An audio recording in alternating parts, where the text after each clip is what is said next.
এখন বিকেল ঠিক 3:30 বাজে। আমরা বেলুড় মঠের গেটের সামনে এসে পৌঁছেছি। এখন সবে বেলুড় মঠের গেটটা খুলবে। দেখো বাইরে কতটা ভিড় জমে রয়েছে। আমরা চলে আসলাম বেলুড় মঠ। 3:30 বাজে, এখন বিকেল 3:30 সময় বেলুড় মঠের গেট খুলল। আমরা আস্তে আস্তে প্রবেশ করছি মঠের দিকে।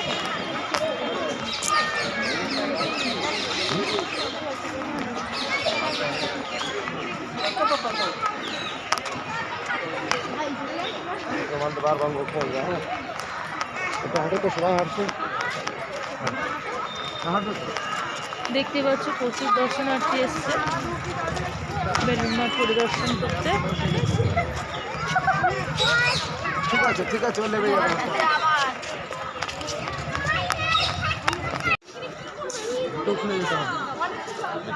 আমরা চলে আসলাম রামকৃষ্ণ সংঘ মন্দিরে।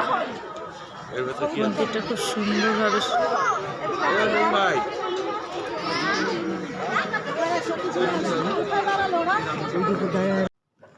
আমরা ধীরে ধীরে মেন মন্দিরের দিকে যাচ্ছি।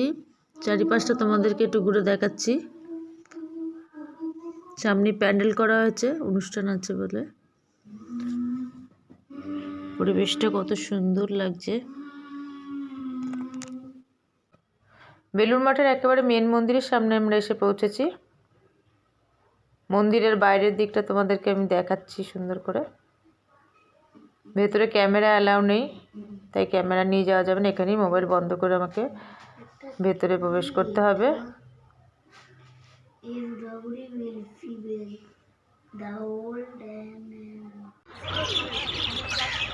আমরা মঠের ঠিক পেছনের দিকটা চলে আসলাম, যে দিকটায় গঙ্গার পাড়টা আছে। গঙ্গার পাড়ের ছবিটা আমি তোমাদের দেখাতে চাই।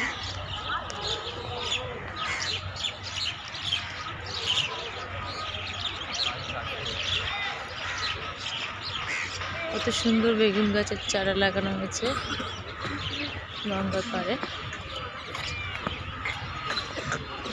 এগুলো কি গাছ মা? বেগুন চারা, বেগুন গাছ হবে, বড় বড় বেগুন হবে।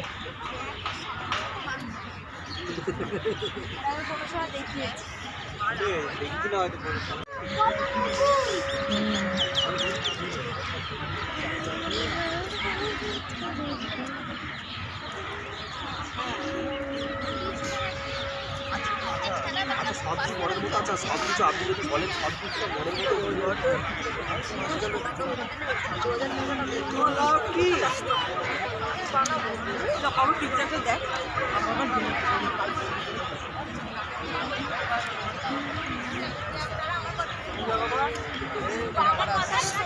যখন বলছি তোকে 4 দিন ধরে মেসেজ করে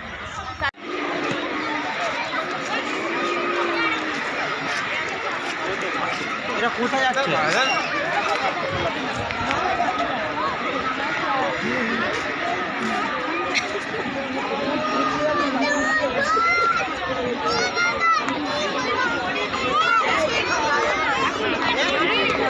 আস্তে আস্তে আমরা ঘাটের দিকে নামলাম। লঞ্চটা বেরিয়ে গেল, পরের লঞ্চটা আমাদের ধরতে হবে।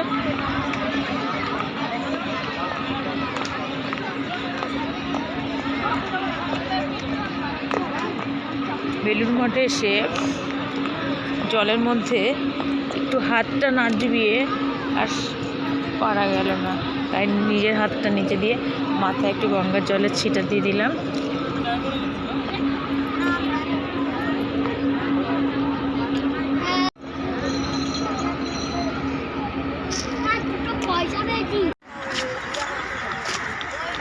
এখন বিকেল ঠিক 5টা বাজে। আমরা মঠ থেকে বাইরের দিকে যাচ্ছি, আস্তে আস্তে বেরিয়ে যাব। সন্ধ্যে হয়ে আসবে কিছুক্ষণের মধ্যেই। আমরা বেলুড় মঠ থেকে বাইরে বেরিয়ে